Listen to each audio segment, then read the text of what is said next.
Hey, it's Liz Kelly, and welcome to the Ringer Podcast Network. It's the season finale of Big Little Lies on Sunday, so make sure to check out our final episode of our live after show with the Ringer's Amanda Dobbins and ESPN's Mina Kimes. You can tune in on Twitter to Big Little Live right after the episode ends. Also, this week's 2019 Open Championship marks the final major championship of the golf season. So check out Fairway Rollin', where Joe House is joined by a cast of Ringer and Golf World personalities for everything you need to know heading into the weekend. You can find new episodes on Apple, Spotify, or wherever you get your podcasts. I need support staff to clear the room. Stand up and walk. Now. What's up, everybody? Welcome to today's episode of The Watch. Really packed show today. So I have Lucas Shaw from Bloomberg News join me and had a really interesting conversation about Netflix loss of subscribers in Q2, what it means for them going forward, where Netflix is positioned next to all these other streaming services as they arrive in the fall and next year, Disney, Apple, Comcast, AT&T, HBO Max, whatever, Hulu, which will be part of Disney. It's going to be a really weird time because I think a lot of changes are going to happen to people's watching behaviors, their wallets, what they're spending their money on, where they look for stuff. I was also joined later in the show by Riley McAtee, who came to talk to me about the changes in Survivor. But first, I wanted to talk to literally anyone who would talk to me about this. I wanted to talk about the Top Gun trailer. Top Gun: Maverick. This trailer dropped today, Thursday, a truly amazing moment. It's been a while since there's been a near riot in our Slack and in our office over a movie trailer. It happened 20 minutes after Top Gun with Cats, but for all the wrong reasons. But I don't think I've seen anything unite us as a staff like I did Top Gun. And not even men, women, old, young. And speaking of old, young, I'm joined by Bobby Wagner. Hello, Chris. So Bobby, he produces The Big Picture. You can hear him on the MLB show. Bobby is one of our podcast producers, like producer Kaya. Kaya, say hi. Hello. And Kaya is not joining me in this segment because Kaya saw the Top Gun trailer and shrugged and said, "It seems like a guy movie." I'm really happy for you guys. She doesn't understand that it's a religious experience. That's what I like to call the Amanda Dobbins stance. I'm happy you guys have things you enjoy. Bobby, this is like Field of Dreams, where I'm your ghost dad. And you're like, you want to have a catch, and instead of a baseball, we're throwing an F-16 at each other. This is the most important thing that's happened to me in many years. Explain to me your relationship as a younger man with Top Gun. I think Top Gun is the first adult movie that I saw that was campy. Uh-huh. I have a deep relationship with it because I watched it a lot of times with my sister growing up because we enjoy the Kenny Loggins soundtrack quite a bit. And also frequently strive to be the type of person to play volleyball on the beach in jeans with no shirt on. Yeah. I came into watching Top Gun thinking that I was going to be watching a serious movie the first time I saw it. Okay. And I think the people who made it probably thought that they were making a serious movie at the time, and it sort of evolved. Yeah, I don't think they think it's unserious. It's just that what it all the gestures, which are so perfectly fixed to the time when it came out, have become kind of ironic over the years, right? Yes, right? Exactly. I love everything about Top Gun. I love the masculinity. I love the latent homoeroticism of it all. And I just kind of like when people are in jets. Tom Cruise in tight spaces is very important to me. Yeah. Tom Cruise pulling 5 Gs and giving the middle finger to a MiG over the Indian Ocean is like a fucking really important thing to happen in our culture. I think maybe Donnie Kwok had the best comment in our Slack about it, where he said that Top Gun taught me how to give the middle finger to people. It really did. It taught me how to give thumbs up and middle finger. Yeah. It was a great movie for hand gestures. So this movie, it obviously heavily features Tom Cruise in the trailer to the incredible expense of every single other person in this movie, including Jennifer Connelly, Miles Teller, Glenn Powell, Ed Harris, John Hamm, and countless others I'm sure I'm not thinking of right now. But you would not know that anyone else is in this movie because it's just like Tom fucking Cruise. Maverick. That's it. And Top Gun: Maverick. Now, Andy and I laughed a lot when it seemed like Tom Cruise was going to gently hand off the football to Jeremy Renner and let him take over Mission Impossible. And then he was like, nah, not today, dog. That's like one of your longest running storylines. I don't know if there was ever any conversation about truly bequeathing the Top Gun franchise, which is not in essence like a franchise really, to Miles Teller. This is the only franchise I support, by the way. But I don't care. It is so exciting to see this. It looks like it's literally a shot-for-shot remake of Top Gun. It does look like that. I was curious. I was going to ask you about that, whether that would bother you or not. No, it's not Full Metal Jacket, dude. It's okay. It's like it's not. We're not talking about like Jean-Luc Godard movies. We're talking about not Top doing great Gun. American classics. If we're gonna make Top Gun again, I don't want it to be about like drone pilots. I don't want to have to confront that part of the geopolitical military-industrial complex. I want it to be dudes breaking the sound barrier over white sands. You don't want to be accused of knowing nothing about Pakistan. No, I don't. I don't want to get into a Zero Dark 30 debate. I just want it to be beautiful to look at, insanely loud, dudes with mustaches and aviator glasses. Yes. And beach sports. I completely agree with you. And I think one of the things that I maybe am jealous most of is that I never got to see Top Gun in theaters. Yeah. And so now the opportunity to really make an event out of this for me is something that I can't even express how excited I am about this. Like, this actually is my Super Bowl. That's maybe the most overused phrase at the Ringer. This is my Super Bowl. I think it's definitely like the movie of next year for us. Yeah.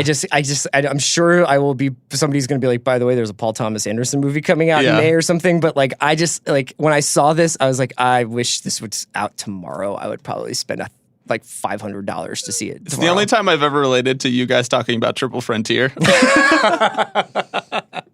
So Kaya, hearing me and Bobby talk about this, are you there opening night?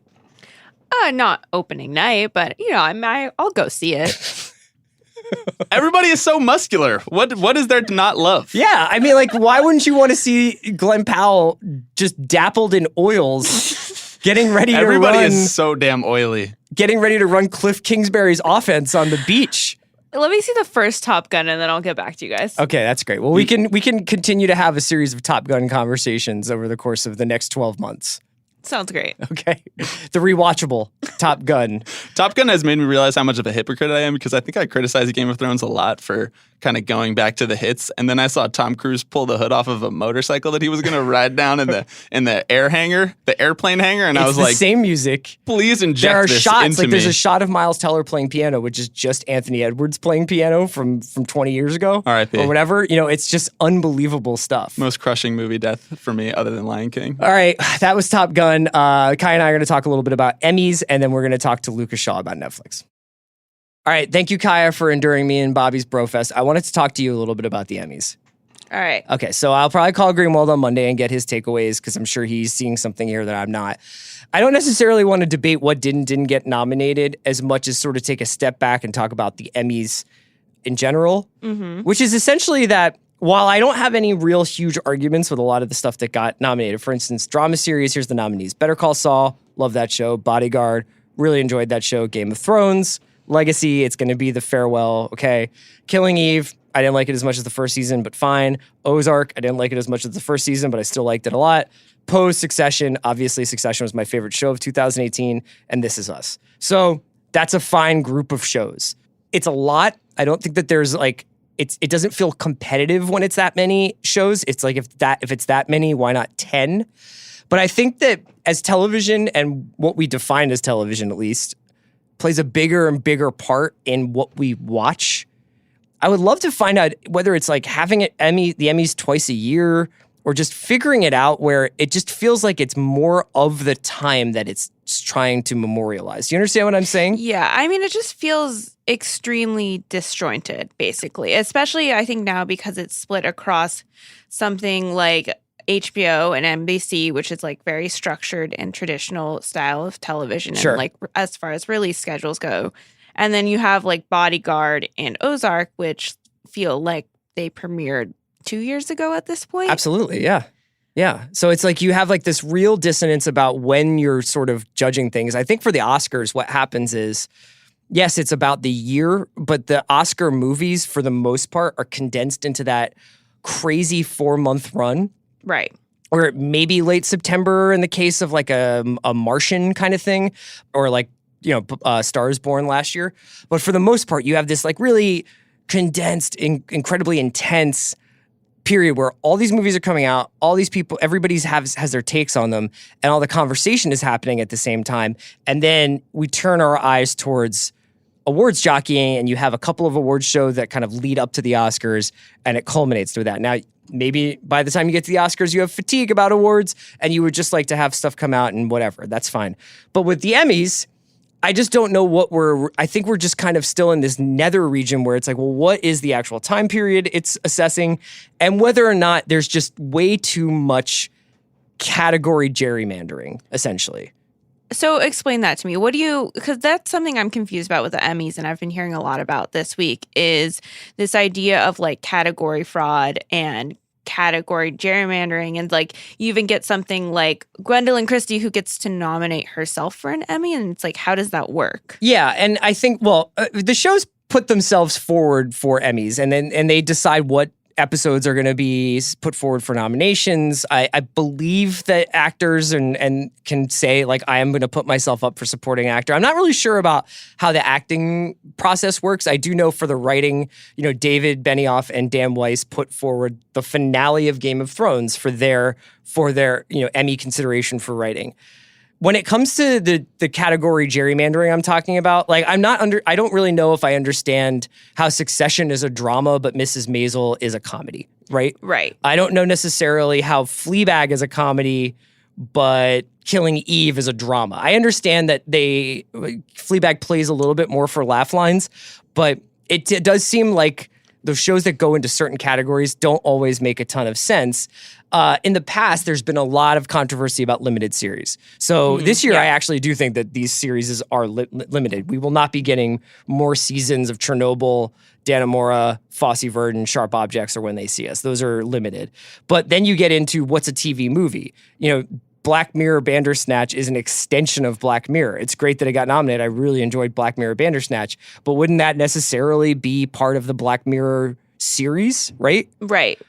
You get into the same thing somewhat with Deadwood. Deadwood is like, it was a television movie specifically. It really was, but it was also an extension of Deadwood, which was a long-running series. So there's a little bit of confusion there.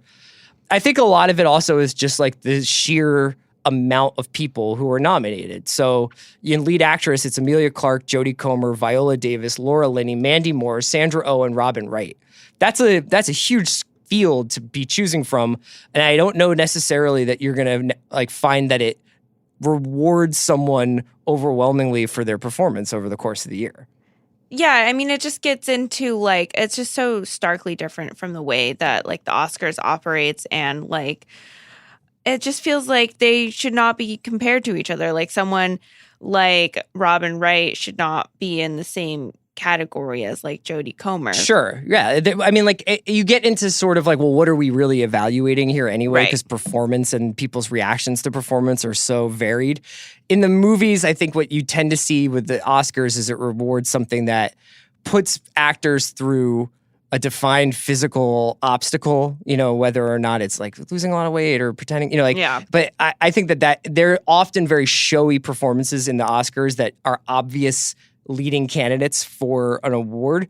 Another example, just really quickly, of like category gerrymandering is Mahershala Ali, who is amazing in True Detective, is nominated for lead actor in a limited series or movie. It's True Detective season 3. I don't understand how that could in any way be considered a limited series, except for the fact that it doesn't have a regular release schedule the way Grey's Anatomy does. Right, and that it's like an anthology and that each season is different from the previous.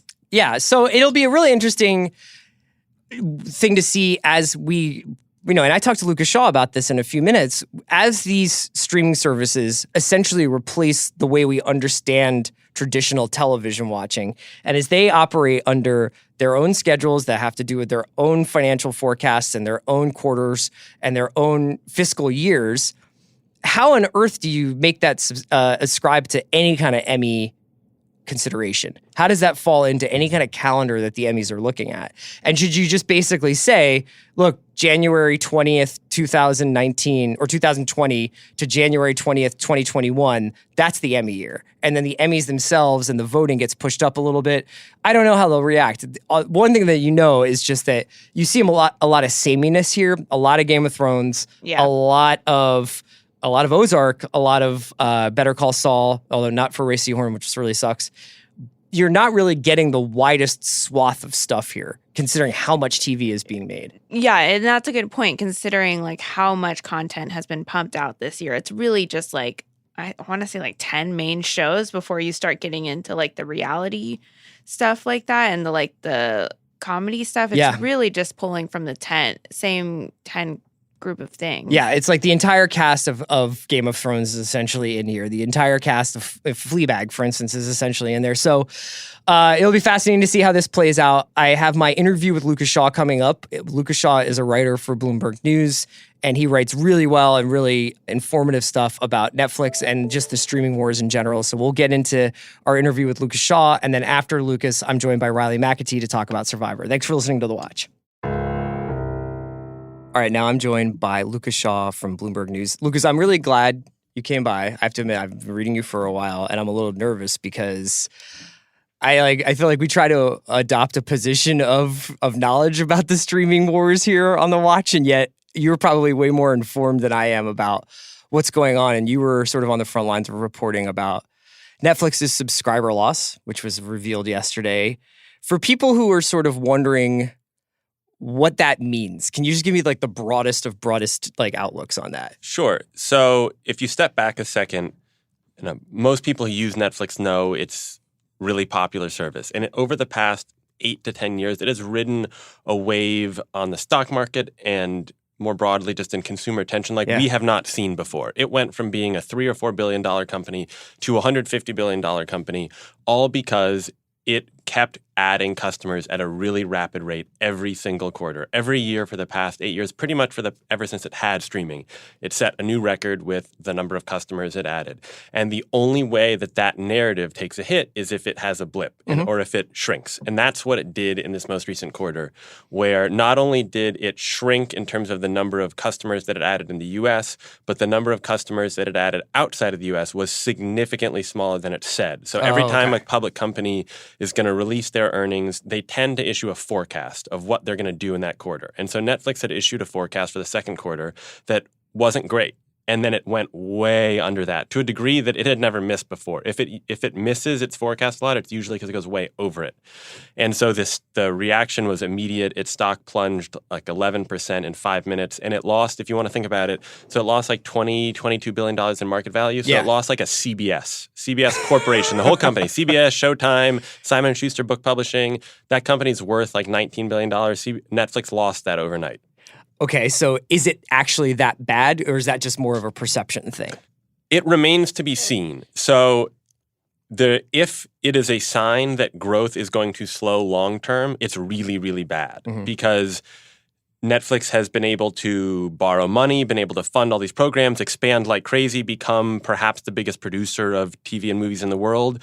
Because it keeps growing and because of confidence in the company, it has run at a loss, or it technically reports a profit, but it spends more money than it actually takes in. And it gets to keep doing that because people believe in it and it keeps growing. And as long as that story holds, there are no problems.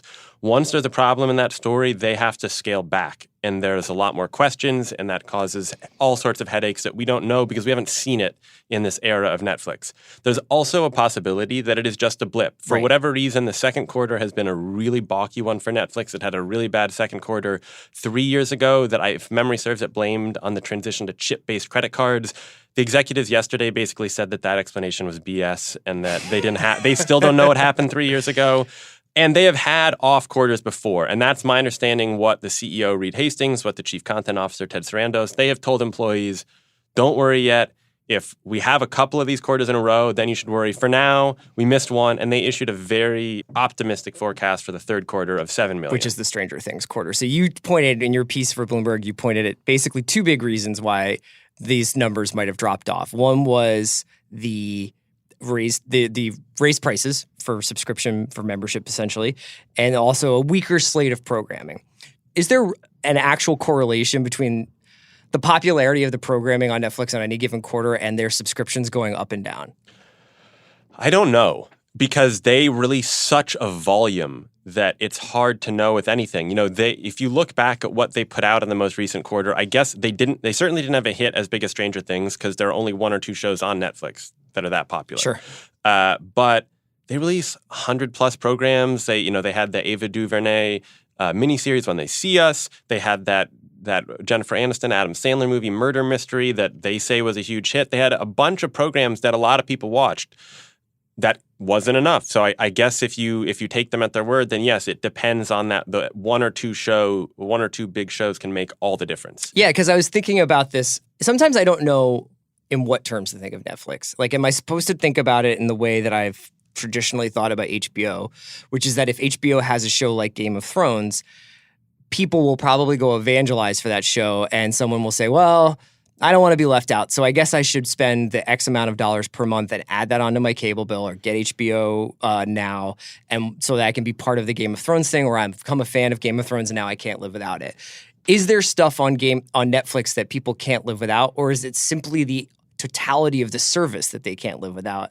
And if that's the case, what do they have to do to sustain that in the face of this increased and coming competition, right, from all these other streaming services? And I think you've actually there identified a really fundamental tension within Netflix right now, because for its history, it has wanted to be a service where the totality of it is what matters. Yeah. You signed up because Netflix replaces TV, right? You can go there for stand-up, you can go there for documentaries, comedy, drama, movies, whatever you want to watch, they will have. But they're now entering a world where they're working with some of the biggest creators in TV, some of whom work in the building that you guys work out of. Those people expect to be treated special. They want their shows to be events. And Netflix is going to have to make some of those individual shows feel like events, both to satisfy the needs of the talent and because it will help draw in new customers. It's what they did with this season of Stranger Things, but that was an anomaly for them. They don't normally do that. Yeah, because, it does feel like when you're talking about Shonda Rhimes, you're talking about Ryan Murphy, the way that I see Netflix every day when I turn it on, it hasn't changed in a while. And it's very, very, it's pretty much like it's very democratic. You know what I mean? Like, you just look and like the Aziz slide is as big as the true crime doc slide. And sometimes it's there and sometimes it's not based on my algorithm. And it does feel a lot like flipping through the channel guide on your cable box, because you just never know what you might find. And I'm a big fan of a bunch of shows on the service. But more often than not, just because of the volume, I think I probably have the reaction that you and I would if we were just like looking through our cable guide right now and it was like a Housewives rerun, a House Hunters, Sports Center, a movie I've seen before but may watch again. It's like, if there's nothing else on. It's like a lot of And then but I think what we've trained ourselves for, as so much talent has migrated towards what we like loosely define as television, is like events.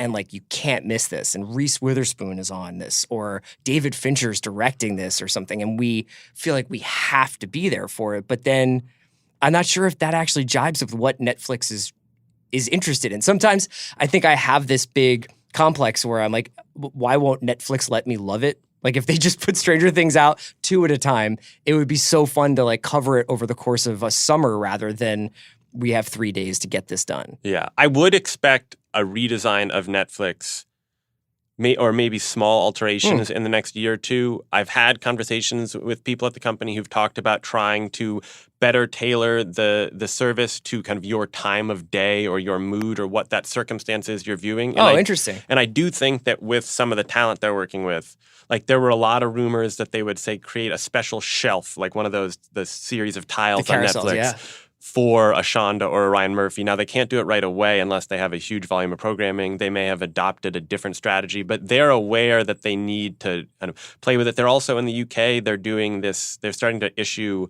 weekly top 10 lists of the 10 most watched shows. Okay. And on their call with analysts yesterday, some of their executives talked about maybe trying to kind of position popularity within the service. So for the people who want to watch what they know other people are watching, they can find that.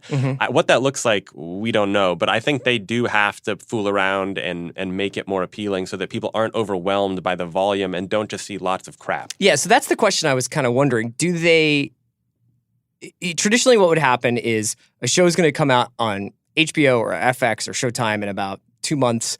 We all know about it. They're sending out screeners. The shows are going to come out once a week. We can either, if we're enthusiastic about the show, we'll tend to like talk a lot about it and drum up enthusiasm. And then we go along this process and watch it episode by episode with people. And that's how conversation starts. That's how you draw attention. But for them, are they actually is there any care about that conversation, or do they think the conversation has to happen on their own terms? Do you see what I'm saying? I think they have historically not cared about that conversation. They care about Emmys. They care about Emmys a whole lot. They Yeah. spend a lot of money trying to win awards. It depends on the executive. Some of the top people there are aware of what Hollywood people talk about and how important that is, but historically that has not been core to the Netflix DNA. They just want to create a flytrap that you come into and you get stuck there. And that's why one of the reasons I don't think that they care about that, there would be some shows where it would make sense to release on a weekly basis. Sure. They'd probably get more attention for them. If they had taken that When They See Us and instead of dropping all 4 episodes at once, meant that in May, every Sunday night you had a different episode, or Saturday, or you pick a night, I bet that show would have gotten even more attention, and those viewership numbers that they released about that first month would be even higher. Yeah, because it's a pure viewing experience. You're taking out the idea of anticipation and reaction if you put it up as a binge. And I think that it seems like the idea of putting things up in one dose and the lack of ads are their 2 core tenets that they're never going to deviate from. Would you say that seems to be, those are pretty closely held? I think the ads more than all at once, because they have fooled around with certain shows, especially for kids. They've started to take a property and then, maybe they'll have the first season will be released all at once, but they'll have individual episodes released between seasons because they know that, especially with kids, they need to keep them coming back for that thing because they want to rewatch it over and over. They're only 10 episodes.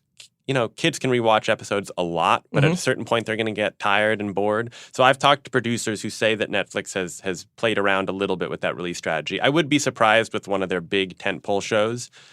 But you never know. They might at some point see, oh, hey, Game of Thrones, when they released an episode every week, not only was it the most talked about thing on the internet for 6 weeks, but there are whole podcasts devoted to it. There's recaps every week. There is a benefit to that strategy. Do you think that, so let's cast forward a little bit. I would imagine that their next quarter will be a slightly rosier picked outlook because of Stranger Things, because Orange is coming back, because, they have a pretty strong second half of the year, right? Between those two, although I question how popular Orange is anymore. At this point, yeah. That show Casa de Papel, the Spanish show that was Money Heist, pretty popular. They have some big movies. They have Martin Scorsese's The Irishman. They have a Michael Bay movie, which might not be good, but it's going to be expensive. So they should have enough to bring people in. But again, it comes back to forecast. They said 7 million. That's a big number. That would be their biggest third quarter ever, I think. Yeah. So they could have a really good quarter, but add 5.5 and Wall Street freaks out. And then that comes out. They will report right before or right around when the new Apple service comes, when the new Disney service comes. And even if those other streaming services aren't eating into the Netflix customer base yet, there is a narrative that has taken hold that they're going to have to contend with for many years to come. Do you think that we're beating up on Netflix a little bit because that's what we have to beat up on? But when these other streaming services are released, we'll have we'll have somebody else to pay attention to some extent? Yeah, I also think Netflix has been totally immune from the techlash that's happened, right? Where Google, Facebook, Apple, Amazon were worried about these big tech companies that control our lives. Netflix hasn't gotten it because unlike YouTube, it doesn't have user-generated programming. It's not as big as Apple or Amazon. It doesn't seem as imposing. Disney really has more power than Netflix still. But I have detected throughout the year a growing resentment, a combination of some of the Hollywood people who didn't like Netflix in the first place with users who are frustrated by certain things. You can't love something forever, especially not a product that you're using every day. There's going to come a point where you don't like it. When you say the Hollywood people, what are some of the resentments that you hear? Agents hate Netflix because it doesn't release ratings, because Netflix buys out all of their clients' profit participation up front. Right. So there's not the same back end, or what's called back end. There's not the same earnings potential. And agents don't like that because it caps their earnings potential. Most people find Netflix really arrogant to deal with. It's this culture of honesty and transparency, but that really only applies internally. They are not transparent with other people. Okay. You meet anybody who works in Hollywood, and there's certain creative people who have really nice things to say about Netflix, but for the most part, people like to complain. Do you think that is there something about the way that they make TV? There's a bunch of shows on there that I think are truly excellent, but one of the complaints that you hear sometimes, whether it's a movie that they've bought and put up the Cloverfield movie, or even something that I really like Triple Frontier, where people are kind of did anyone give notes on this? Did this go through a sort of rigorous kind of quality vetting process? Because it feels a little bit like you guys go make your movie and then we'll put it up, and there's no actual like development process? Or is there a really robust development process and they just haven't quite found their stride yet? Well, it's volume. I mean, think about how much they're making. I think they're, for a certain number of really popular shows or ones that they've been working on for a while, they'll give notes and be more involved and maybe give too much. But for the most part, either because they're stretched too thin or because the show's too low on their priority list, they're not doing a whole lot. It seems like they're almost like there's like an inversion. I was talking about this with Bill and Amanda on Bill's pod when this first happened yesterday. And it does seem like, for me at least, I get way more excited about Netflix shows that are debuting than Netflix shows that are on their third season. And I feel like an example, what would be a good example? Not Narcos, because I actually just really like Narcos. Bloodline was a good one. Bill was talking about that. As Bloodline kind of like went on, you were kind of like, I'm finding it harder and harder to get like ginned up to watch this. And even outside of the Kevin Spacey stuff, Cards was like that a little bit, where I think it was a little bit hard to sort of sustain my interest in them. Whereas I always get kind of jazzed up when I find something on Netflix or when something finally drops on Netflix. I'll be really curious to see how Mindhunter does, because technically Mindhunter should be what Breaking Bad or Better Call Saul has been for AMC in terms of people discovering it over time, because it didn't flatten out everything and you were a loser if you didn't know what happened on Mindhunter. But I wonder whether or not it's picked up a lot of interest since it debuted almost, I guess, a year and a half ago. Why do you think that you are less excited about, like, does your lack of interest in season 3 of Bloodline or season 7 of Orange, how does that compare to season 2 of Big Little Lies or whatever other shows you like when they come back? I think partially it has to do with how it's being pitched at me. Like, I have to admit, there are several shows that I adore that sometimes I'll just turn on Netflix and I'll be like, wait, this is back? So it's not even made into like a real event, I think. And partially it's because of the lack of structure around the viewing. And I never really know, sometimes there are things like Dark where I'm just going to keep watching these until I get to the end because I want to find out what happens. But, when it's something kind of lighthearted, whether it's One Day at a Time or Dead to Me, you kind of just it feels like it's just out there in the ether. And especially as you go forward, you get distracted by so many new titles. I wonder whether or not that's something that they grapple with internally. Yeah, I mean, Dark is a good example for me because it's a show that I've always wanted to watch, have not. But if I were to be told that a new season were coming back, I might say, okay, over the next couple of weeks, I'll carve out some time. I'll catch up on what's happened, and so then I'm ready for the new one. But there is no marketing like that from Netflix. They're changing bit by bit. Like their new chief marketing officer now reports into the head of programming. So everything is dictated by the studio. It just hasn't been the Netflix way to market way ahead of time. I remember being in the audience for kind of a panel for the Emmys related to the first season of Stranger Things. And the creators of that show, the Duffer Brothers, were talking about how they were so nervous before it came out because there was no marketing out of it. They figured Netflix just didn't care. But then they realized that when it hit and people liked it, then Netflix put everything it had behind it and it blew up into a sensation. Well, and there is a Netflix show phenomenon that happens. It happened with Stranger Things in the biggest way. That Marie Kondo. Yeah, Marie Kondo. To some extent, the first season of Dark, although I think it was a little niche. But like when Stranger Things came out, I remember it being like dropped, and then a couple people watched it, and it was a real like old school word of mouth. Like, you should really check this out. This is really cool. And then it just caught on. And it was like something about like 10 days to 2 weeks after it had come out. I remember it just being like, everybody was talking about Barb and everybody was talking about the music and whether it was like too retro or whether it was everything about it seemed like it owned a summer in a way that even this third season, which I'm sure was as big as anything they've ever done, felt like it came and went in like 8 days after it dropped. Yeah, I don't know that people will be talking about the new season of Stranger Things in a couple weeks. And even the discussion around this season felt less than that first one. Like maybe this is just anecdotal and it doesn't matter, but it's not like my friends are coming up to me wanting to talk about the new season of Stranger Things. Yeah. They're more of them want to talk about Big Little Lies. Now, the audience for Big Little Lies is much smaller. Yeah. But it just doesn't feel like a zeitgeisty show. So I want to talk a little bit about what happens when Apple, Disney, HBO Max, and Comcast are around. How does that, in your mind, even off the top of your head, how does Netflix demonstrably different when those things are around? First of all, I mean, like the library, I would imagine, is impacted. That is a story that I feel has been pretty grossly overplayed. Okay. A lot of things have already happened. Disney has already said that it was not going to renew its deal for movies. Those movies are going off. I forget if it's already happened or if it's happening in the next 6 months. I think the Marvel movies are still there for a while. A few of them are still there. But those movies actually come back in like 5-6 years because of a quirk of that deal. Oh, wow. Of the 10 most popular licensed shows on Netflix, 2 of them we know are going to leave, which are The Office and Friends. Yeah. Friends will leave at the end of this year. The Office doesn't even leave until the end of 2020. Mm-hmm. So yes, those big media companies are pulling their shows off Netflix. It's slow and it's tedious because they made deals that gave Netflix rights for a very long time. Shows that are still on the air, those don't leave Netflix until many years after they leave the air. So all those popular CW shows, those are going to be on Netflix till like 2025. Riverdale, et cetera. Yeah, those are going to be there forever. A lot of the Shonda shows that are still on ABC, those don't leave Netflix until at least a couple of years after they leave. So we have like Grey's Anatomy. ABC has to cancel that show if Disney ever wants Grey's off of Netflix. So that doesn't change a whole lot, little bit. What I do think changes is just more competition for time and energy and attention. Mm-hmm. And Netflix, which has gotten away with really being the place you go for streaming TV on the internet, all of a sudden is not, because there are so many other options. Now, we've had Hulu, we've had Amazon. You can obviously stream HBO or Showtime. But I would expect that you will see Disney just market the hell out of Disney Plus and put all these resources behind it.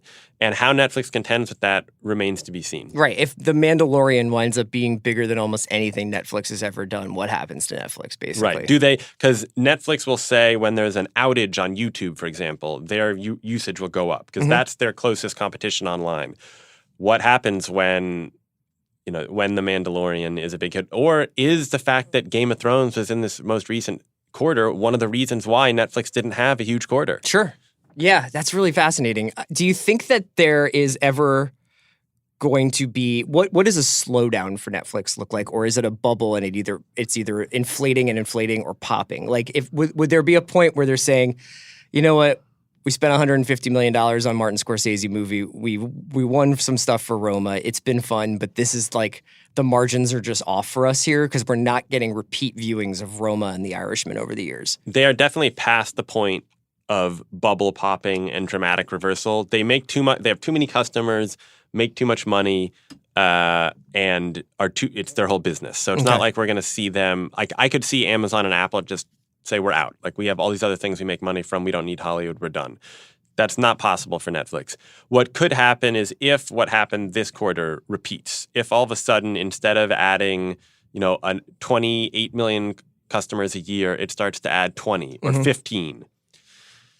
Then they probably have to spend less money on programming. They have to be more rational about what they're doing. They can't just flood the zone with new shows. They have to act like a studio has historically acted, which is like, let's pick the ones that we really believe in and develop instead of just tossing full season orders at everything. Yes. That's what I would expect if there's some problems. And because the thing is, their stock price would fall, and that's what would then make them have to adjust because they wouldn't be able to borrow money as easily. They'd have to really report pour money into development. They'd have to show that they would enter what is kind of considered a more mature phase of a company where it's no longer just about growth, but it's about profit. I feel like I've, in the last couple of days had a bunch of these kinds of conversations, and the place that I feel like goes largely unremarked upon, strangely, is Apple. I think that it's been, despite the reveal of, a little bit about the interface, a couple of the shows, some stills, maybe a trailer or whatever, we haven't really gotten too far into it. What are you kind of hearing? And if you, and what are you sort of feeling about the Apple service? Apple service will debut sometime this fall. Mm-hmm. They are taking a completely different approach from Netflix. Netflix is spray and pray. Let's make a lot of really good shows. Some of that works. You have Stranger Things, you have Narcos, and then some of it is like a show Chambers that came out in April and nobody even heard of it, and then it disappeared. Yeah. Apple is going to make a handful of very expensive shows with people everybody's heard of and use that as sort of a sprinkle on top of an app that it already has. Because Apple still is stuck on this idea that the process of finding what to watch online is too difficult, which they're probably right about. Yeah, and they're about to be really right. They want to condense everything into their app, which is also called TV, which is sort of confusing. And the problem is that none of the big streaming services actually want to play along with it. Sure. So Netflix, Hulu, Amazon, they're like, no, we want people to go to our app. We don't want them to go to yours. But it does mean you pay for HBO, you pay for Showtime, you pay for all these other things. You can watch those shows within the TV app. Right. And then Apple will kind of sprinkle on their fancy originals as another reason to use it. What's not clear, will you have to pay extra? I think that if you don't pay for any other Apple services, you will have to pay some monthly fee. To watch the Reese Witherspoon, Jennifer Aniston show. Yeah, the morning show. If you do pay for something, they haven't said this, but my sense is you'll get grandfathered in. Like if you pay for Apple Music and the Apple News app, I have a really hard time believing you're also going to have to pay for Apple Video. It just doesn't make any sense. What's in it for them? Is it just to be in business with Tom Hanks or Reese Witherspoon or Damien Chazelle? Or is it because they have a bunch of cash burning a hole in their pocket and there are worse ways to spend it? I mean, what do you think is in it for Apple? There are two forces at work, I would say. One is you have the Apple Hollywood people who have wanted to do this for a while. They see Netflix having all this success, Amazon having all the fun. They say, why not us? Then you have Tim Cook, the CEO, looking across the landscape. The sale of iPhones have slowed. They're still one of the most successful companies in the world, but there's only so much they can squeeze out of that product. There are only so many new people who need phones, only so much people are willing to spend. And as the prices of iPhones get higher and higher, people try to take longer between buying new ones. Yeah. So Apple's strategy the past couple of years has been to signal that, on top of being a devices company, we're going to be a services company, which means they're selling you Apple Music, they're selling you news, they're selling you video, they're selling you all these other things that both further tether you to their device, the one that I have in my pocket, and maybe makes a little extra money on top of it. And if it doesn't really matter to a company with $300 billion in cash just sitting in Ireland. Sure, right. And then I guess crucially also they get into wallet and stuff like that, where all of these things are linked by a payment service that they're sort of operating. Yeah, we've got all these tech companies with too much money, too much power. They don't really know what to do with it. And so they're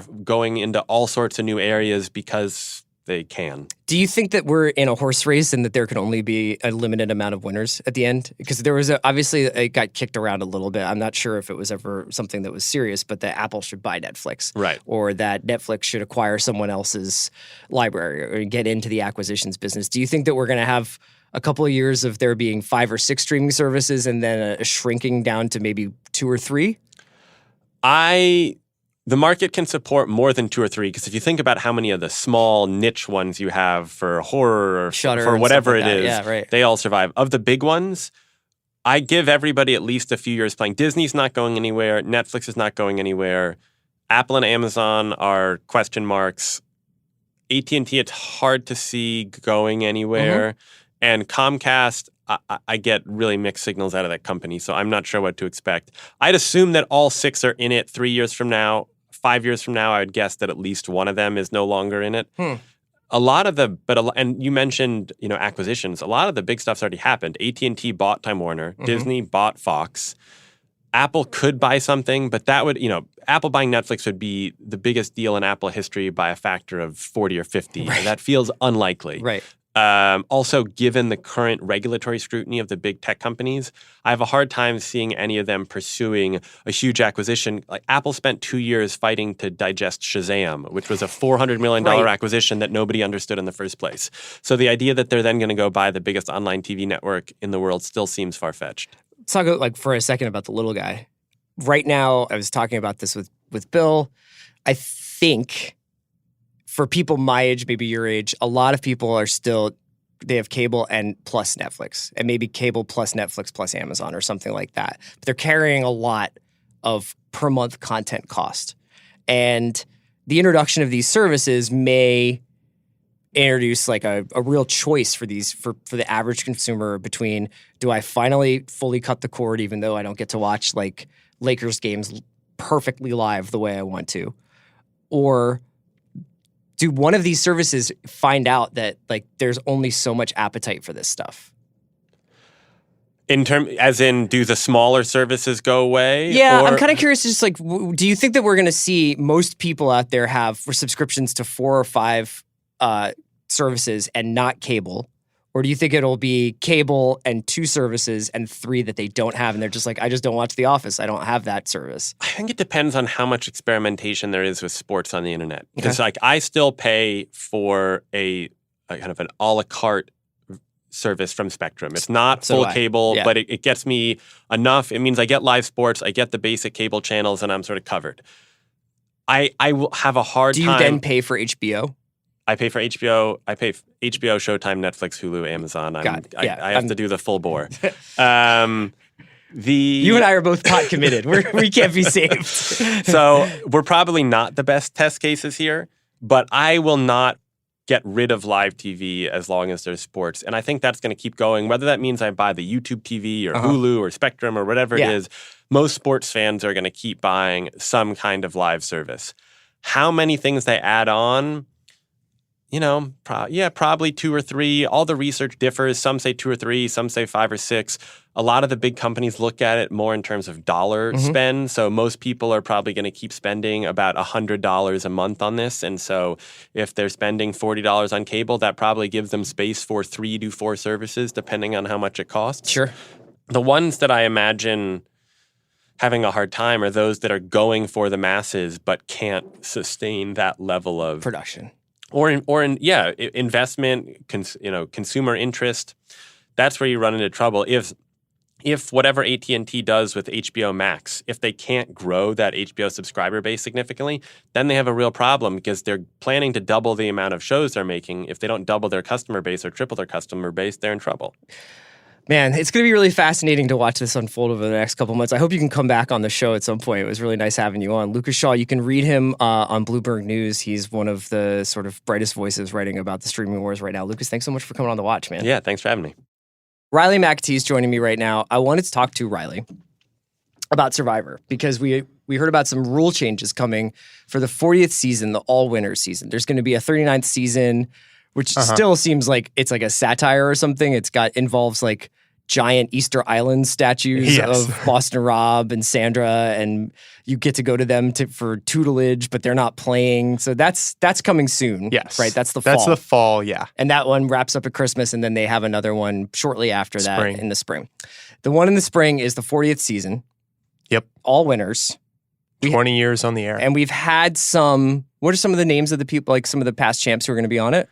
So it's going to have Rob and Sandra. It's going to have people who haven't returned in like a really long time, like Amber or like Yul, who only played one season. Okay. It's going to have legends like Parvati. It has a bunch of recent winners, people like Michelle and Ben and Adam and Sarah and Wendell. And then it's got like fun characters like Tony and like Tyson. It's actually like a really, really great cast. So the cast excites you. There's like, I wish they could have gotten like this person or that person, like 1 or 2. But as far as an all winners cast go, are they bringing Joe back for another early exit? No, he's not on here. Okay. So this gets announced. We've known about the winter season coming for a while. There's general excitement. But then they announced that they were going to add a couple of wrinkles to this season. And that's where Riley got pissed. So Riley wrote a piece for The Ringer about this.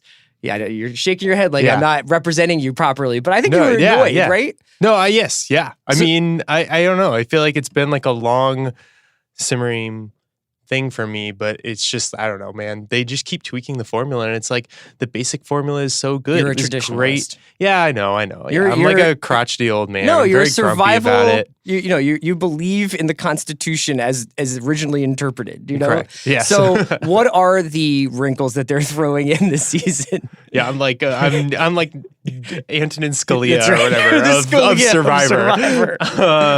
So they're doing So last season, they did this Edge of Extinction twist that we talked about a few months ago on this podcast, where they had, once you were voted out, a contestant could choose to go to Extinction Island, which was basically this desolate island that had no real resources and was a real pain to live on, but you could stay there and wait it out long enough and then eventually compete in a challenge to earn your spot back into the game.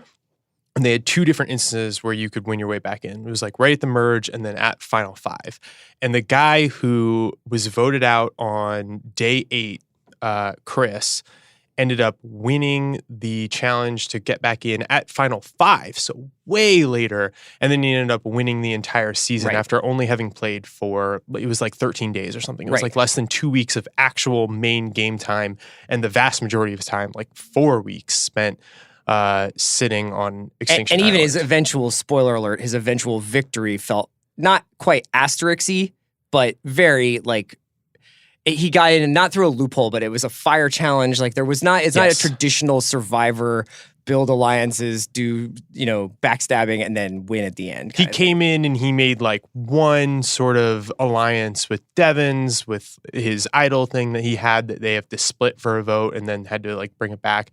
And then, he won immunity, like made a big move, like did the fire challenge thing and sort of impressed the jury, the same people that he'd been sitting on an island with for 4 weeks. Yes. And was able to win. It's the most bizarre win in the entire show. So I think it's the most frustrating win, but it's definitely the most bizarre win. Were you win. entertained?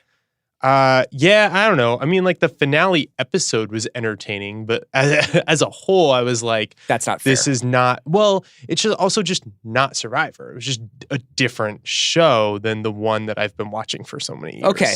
Now they're adding another wrinkle to season 40. Explain that one. Well, okay. So in addition to bringing back Extinction Island for season 40, and this is all reported, I guess none of this is really official, but we know that the leaks are pretty reliable. They are giving the players money, which they've never done before. So the players can use this money to buy apparently like rewards and different items and potentially even advantages in the game. And they're going to be able to potentially pool their money to buy things that they share together. And they'll also will their money to people when they are voted out. Will their money when they're voted out. Yeah. I think that when they're voted out, it's been reported that they have to will their money and whatever they bought with the money to players that are still in the game, adding like a big wrinkle of, I guess you don't want to backstab somebody and leave them super bitter, not only for the jury, but also for the stuff that they might give you when they're voted out. For sure. But then it's not clear to me. So I guess you don't take your money to the Extinction Island that will still exist, because if Extinction Island exists, they are never really out of the game. Right. Although until the execution of Extinction Island last season, after a while, that was actually one of the reasons why Chris was so surprising, is that for a while with Extinction Island, it almost seemed like they didn't quite know what to do with it, or that because they spent a lot of time and a lot of footage there. Yeah. I think almost at the expense of developing relationships with the people who are still playing the game. Like, because like a third of every episode would be spent watching, who was the woman who was there every day? Reem. Well, yeah, they'd always give Reem like one quip at the end. She was voted off first and to her credit, stayed through the entire thing. But then every time somebody then would come to Extinction Island, she'd be like, "Welcome to hell." Buckle up. Yeah. And then, and that came at the expense of, there would be like 8 people left in the game. And I was like, wait, who's this person? Yes. Which is a pretty weird sensation, because usually by that point in a Survivor season, you have your favorites, you have the people you don't like, you have people have no chance. So, and in addition, because they had like 4 returnees last season, and those people just demand a little bit more screen time because we're already familiar with them. And then they had Devins, who kind of dominated the season, plus the Extinction Island thing. It felt like last season was super hectic. Yeah, Devins found like an incredible amount of idols, essentially ran the game from like a bunch of different angles, and then loses because a guy comes back and he has to make fire. Yeah, which didn't seem right. Well, Devins he was the one who had been voted off previously and then won his way back in. I guess if Devins if Devins had never been voted off in the first place, I would have been like, wow, a guy who just really, ran the show for the whole season went out with the fire making challenge, except for I was like, you know what? Devins already got voted out once. So there was no possible good winner for Survivor. All right, so like what you get out of your article that's on The Ringer is this idea that Survivor, and you break it down pretty easily. You're like, here's what Survivor is. Right. The variations on the theme, do you have like a sense of how much experimentation you are comfortable with? Because you basically break it down to 3 things, right? Yeah. So I mean, the whole thing is that you want to control the game enough so that you're not getting voted out, and preferably the people that you want to get voted out are getting voted. But you don't want to be so obvious in that control that you then become a threat and get voted out yourself. Right. And you also don't want that control to be so subtle that by the time you get to the end, if you make it there, the jury just thinks that you didn't do anything, that you rode coattails. So you're sort of doing this balancing act where you want to be clear that you're doing stuff in the game but not so much that you become a target.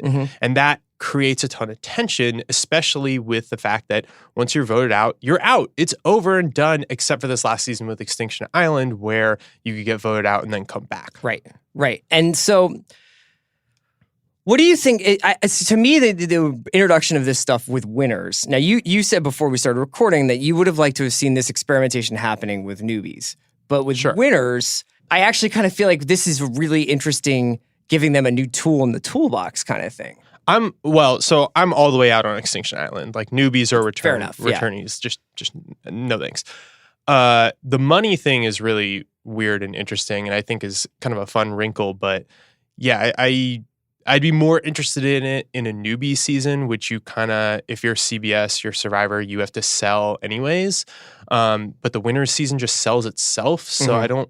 You don't have to add twists upon twists to sell the most stacked cast that you've ever had in 20 years of doing this show. Just do the normal formula and it'll already be awesome. Do you think that this is a gambit from Survivor to remain relevant? Maybe. My favorite theory that somebody tweeted at me was that because there are 37 winners now, I guess, at the end of season 38, because Sandra has won twice. Right. That these people had so much leverage in coming back that they said, some of them probably were like, I don't want to come back and starve, so do something that I can like get some food or some rewards or whatever. And that they might have actually done that. And maybe they did if I'm going to come back, I need to be on the whole season. So you need to introduce some sort of like island thing that I can sit on, hence Edge of Extinction or whatever, which is totally like not that theory. That theory is not founded in anything, totally tinfoily, but I was, I think it's pretty compelling because very interesting. Obviously, I made this passing joke to you and you disagree with it, but I was like, Survivor is like Jeopardy to me. Like it could just keep going on forever. Why do you think it isn't? Well, it could go on forever, but Jeopardy never changed the formula. The reason Jeopardy is great is because it's the same thing. It's just, but then they introduce like today it's all like teenagers and today it's like... Oh, yeah. I mean, whatever. They'll do like their tournaments or whatever, but the core show, Jeopardy, is just you answer trivia and you're fast on the buzzer and that's how you win. Yeah, but maybe Survivor they should change Jeopardy because that Bobby Fischer dude just like ran the table on everybody, right? That was great. That's exactly why they shouldn't change it. Because when he does that, would you be happy watching Survivor every year if it was just like someone's figured out exactly how to play within the rules of Survivor and dominates? Hell yeah. Yeah. Well, also because the game itself has changed over time, even without different rule changes. Yes. Like people found different ways of using idols. Like when the first players started to figure out so I guess the hidden immunity idol is a rule change that didn't come about until I think like season 11 or something. That's the best rule change. Okay. That one they should keep forever. But people didn't realize at first that you could show somebody an idol and then use that to gain their trust and create an alliance that way. So the game kind of will evolve even without rule changes, which is already interesting. But the thing that has always separated the best seasons from the kind of run-of-the-mill seasons is the characters and the cast. It's not their twists. No one has been like, this twist was just so great that it elevated the game to a new level. I think that there's a degree to which I think that there's been a little bit too much self-awareness on Survivor, like where you have characters, you have people who obviously are like essentially Survivor scholars and it becomes 5-degree chess all the time. So I like the idea of them giving people a few other obstacles or a few other things to think about rather than being like, I've run an algorithm that tells me like I make my move in episode 7 and I do this when there's this many people left and this is how I get to the final 3 and I have to do a blindside on this day. I mean, we're getting kind of Moneyball-ish on Survivor as it is. They cast a lot of super fans and then a lot of people who like they build themselves as super fans. They are always like going to these confessionals and they'll be like, as a Survivor super fan, I know that sometimes immunity idols are hidden under like trees or whatever. There's nothing worse like, than all right, the guy's great. like, I've watched every episode of Survivor. I am a super fan. And then he gets like nuked on the second That's great. Yeah, that stuff is great. It's been my lifelong dream to arrive at this island. I'm in perfect shape. I will not lose. And then it's just like, get this guy And then they here. immediately make like a rookie mistake, which is that they're just bossing everyone around in camp and then they get voted out. Pour It's all like, the rice on the fire. You watched every episode and didn't realize that the asshole always gets voted out early? Come on. I just think that everything goes out the window for how hangry people are. Like, I just think that that's like an appreciated idea is just like, can you handle being hungry all the time? I super agree. Whenever people make mistakes, especially late and ones that are obvious, I'm always chalking it up to, you know what? If I'd lost 30 pounds after being outside all the time for 20 some days, I'd make a bunch of mistakes. And hadn't had a good night's sleep in a month. I'd Sleeping probably on bamboo, be like crying over like a shell anyway. Yeah, for sure. Yeah, it sounds like a terrible, miserable time, and they never focus on that anymore. But I think it totally affects. Yeah, they've deviated a little bit happens. away from like I have tons of mosquito bites and like foot rot. Yeah, which makes sense. We've seen it all. Yeah, I got times. that. I got enough foot rot in my life from the show. All right. Well, Riley will obviously be coming on the watch. I hope a lot when the show finally, when 39 and especially when 40, if we're all still here. Yeah. If we haven't been wiped off the face of the earth by the Top Gun trailer, we will all still be here watching Survivor. Riley, come on and talk to me about it. Thanks so much for stopping by, man. Yeah. Thank you.